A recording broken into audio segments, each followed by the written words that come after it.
I'm Megan. And I'm Shelby. And welcome to the OMS broadcast. PTSO will be selling orange leaf yogurt this Wednesday during all lunches. The cost is $2.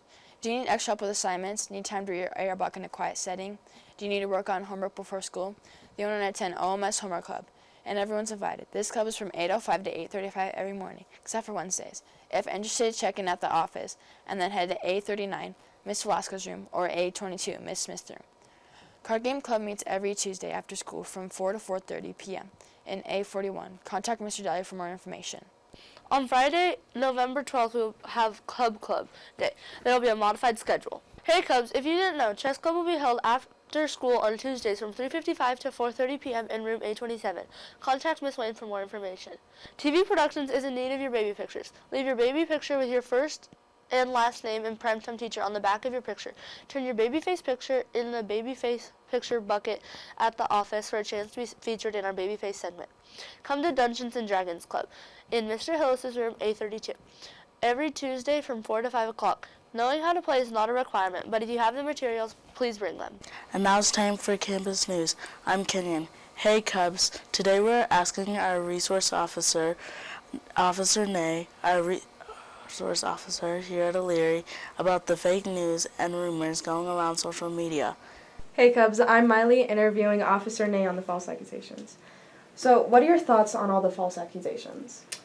So, there's a lot to this that we could talk about. I'm going to try and summarize it as much as we can. My thoughts on social media is that it's got good things about it and bad things. Social media can be a really bad thing as an authority for news because it's a bunch of opinions and there's not a true ethical component like there is with media sources. So ethical media reports facts and not conclusions. A lot of times with social media, all we get is emotions and conclusions and a lot of speculation and rumors about things that happen. So I don't even get too far into the rumors because I just don't have time for it. Mm-hmm. So we've talked a little bit about what some of those rumors were. I just want to give you guys the facts because at this age you guys have awesome decision-making skills, but we need to be giving you guys the facts to help with those decisions. So here's some of the things that are awesome to know about if you're worried about what some of the rumors were with kidnappings and or missings. On average, in 1 year, fewer than 350 people under the age of 21 are abducted. So less than 350 people under the age of 21, so that's even less for under 18, right? Mm-hmm. That's been the same consistent number since 2010. So think of all the millions and millions of kids in the country, only 350, less than 350 actually get abducted. That's how rare it is. What's more common nowadays is to have predators online slowly extract information and pictures and things like that. Mm-hmm. Hundreds and thousands of people, or kids under 21, are reported missing, but only 0.1% are reported as being abducted by a stranger. 95% are runaways. And unfortunately, there's a relational and behavioral component to runaways. It's not like, a snatch off the road kind of abduction thing, right? Mm-hmm. So, I think that's one of the biggest things that I just want to talk about is some of the actual facts behind kidnappings rather than the emotional tie of what can get spun up on social media. How do you think we could resolve the fake news? That is the question for your guys' generation. I've got a class that I'm going through with some of the 6th graders about how to handle digital citizenship. And one of the things that we talk about on how to resolve fake news in general is a crap test, okay? So when you see some kind of news, give it the crap test, and what I mean is ask yourself and do your own research. Is it credible? Is it reliable? And then who's the authority behind what's being produced to get you to believe something on their own agenda or what's going on? And that's where I come back to that ethical media reports facts, not conclusions. So think of who is the authority, and we have authorities in our cities and daily lives all the time. Our authorities are our principals, our parents, law enforcement. Those institutions have been doing, I would say, good for decades, and now all of a sudden the culture right now is a very strong resistance to any kind of authority. And it's hard because people can go off on their own thing and prey on our emotions. To get social media is kind of an echo chamber. Their whole design is to create addiction. It keeps you coming back for more. So likes, views, trends, whatever can be enticing and prey on emotions gets circled around more and more and more. It doesn't matter if it's the truth or not. That's just what gets spread. And that's why sometimes it's not as ethical of a source as we should be going to. What can kids do to be safe if all this were true? So this kind of comes back to some of our, years old stranger danger kind of stuff that we can still harp on. Is be safe and stay in groups. Even if this stuff were happening, again, we're talking fractions of it happens, but it happens once in a while across our huge country. It's rare, but some simple ways are, we stay in pairs. 2 people are always safer together than one, and then just staying in populated areas. If you're going to go for a run, do it around a populated area. Don't be off in the country by yourself. Tell somebody where you're going, where you start, where you end, when you're expected to be back.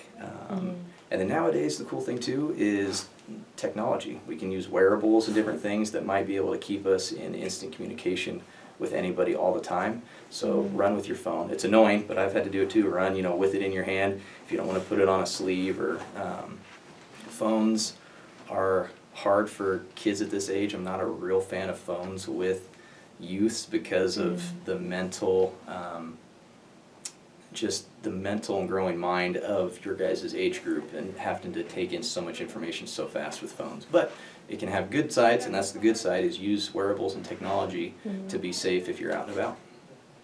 Thank you for your time. Okay, thanks guys. Thanks for your time, Officer Nay. And now for lunch. I'm Judd. Today for lunch we'll be having chicken sandwich, lettuce and tomato, tater tots, seasoned pinto beans, mixed fruits, Big Daddy pizza, salad bar, and low-fat milk. Now it's time for weather. I'm Kaya. Today's high will be 49 degrees and today's low will be 39 degrees with a 40% chance of rain. And now it's time for Today in History. I'm Carson. On this day, November 9th, 1938, the Nazis launched a campaign of terror against Jewish people in their homes and businesses in Germany and Austria. The violence, which continued through November 10th, was later dubbed Kristallnacht, or Night of the Broken Glass, after the countless smashed windows of Jewish-owned establishments left approximately 100 Jews dead, 7,500 Jews' businesses damaged, and hundreds of synagogues, homes, schools, and graveyards vandalized. About 30,000 men were arrested, and many others were sent to concentration camps for many months. Now for Brain Drain, I'm Rigel. What was the hottest temperature ever reached on Earth? Is it A, 134 degrees, B, 264 degrees, C, 211 degrees, or is it D, 247.5 degrees? And the answer is A, 134 degrees. And now it's time for Baby Face. I'm Mackenzie. Who is this adorable baby boy? Is it A, Dustin Russell, B, Daniel Nesbitt, C, Carden Niebecker, or is it D, Connor Rupp? And the answer is D, Connor Rupp. It's time for Word Power. I'm John. What does the word acquiesce mean? Is it A, completely accepting something, B, the need to meet lots of people, C, to accept something reluctantly but without protest, or is it D, to push away and isolate, disliking? And the answer is C, to accept something reluctantly but without protest. And now it's time for recycling. I am Santiago. How many pounds of trash does each person make every year? Is it A, 1,250 pounds, B, 48 million pounds, C, 1,600 pounds, or is it D, 4,700 pounds? And the answer is C, 1,600 pounds. And now it's time for birthdays. I'm Wyatt. November 7th, Alexander Burgoyne, Chloe Jones. November 8th, Carson Wayne, Kayla Donaldson, Evan Russell, Grady Galbraith, James Dunn, Evan Debbie. November 9th, Juliana England, Graydon Dunleavy, Grace Turner. Guten Tag, Cubs, and now for sports. I'm Barrett. On Wednesday, November 10th, the LMS Wrestling Group will be at West Minico. Release 2:30, the bus will leave at 2:45. Girls basketball will be playing Stuart here at 5 p.m. 8th grade girls game will follow. LMS Wrestling Group will be traveling to South Hills on Saturday, November 13th for the South Hills tournament 9 o'clock start. And now it's time for Where in the World Are We? I'm Caitlin. This place is the flattest place on Earth. The average temperature is between 26 degrees Fahrenheit and 69 degrees Fahrenheit. The temperature really never goes below 23 degrees Fahrenheit or above 76 degrees Fahrenheit. It was formed 42,000 years ago when the climate changed from wet to dry. Is this place A, Salar de Uyuni, B, Bonneville Salt Flats, C, Death Valley, or is it D, Lemmus Peak? And the answer is A, Salar de Uyuni. And now for quote, I'm Elena. Piece by piece, each fit perfectly until the puzzle was complete. It could not have happened without the help of an unseen power. Wilson Rawls. That's the end of it, Cubs. I'm Shelby. And I'm Megan. And have an amazing rest of your day.